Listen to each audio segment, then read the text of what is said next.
Pemirsa, pelaku pencurian dan pemerkosaan terhadap wanita lansia di Kecamatan Kuta Alam, Kota Banda Aceh, September 2022 lalu yang sebelumnya sempat buron berhasil diringkus polisi di Sumatera Utara.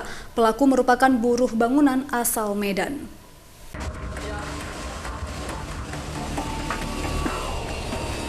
Pelaku pencurian yang disertai pemerkosaan terhadap seorang lansia di Kecamatan Kuta Alam yang berinisial SM 38 tahun, berprofesi sebagai buruh bangunan, terpaksa harus berurusan dengan unit 4 PPA Satreskrim Polresta Banda Aceh.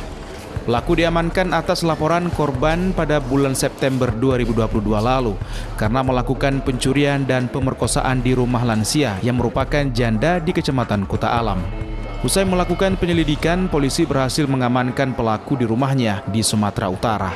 Saat ditangkap petugas, tersangka tidak bisa berbuat banyak dan langsung dibawa ke Banda Aceh. Kejadian tersebut bermula pada bulan September 2022. Pada pukul 3.00 dini hari, pelaku masuk ke rumah korban dengan cara merusak pintu belakang karena korban tahu, lalu pelaku memukul korban dengan balok dan memperkosa korban, lalu membawa kabur barang-barang berharga. Karena tersangka memiliki profil pernah bekerja di samping rumahnya korban itu tahun lalu. Mungkin karena niat bahwa tersangka ini juga sedang membutuhkan duit karena kebiasaannya adalah bermain judi online. Jadi dari situ melihat bahwa rumahnya sepi, hanya ada satu wanita. Itulah kesempatan tersangka melakukan kejahatan tersebut. Bersama pelaku, polisi mengamankan sejumlah barang bukti seperti baju korban, balok yang digunakan tersangka untuk memukul korban.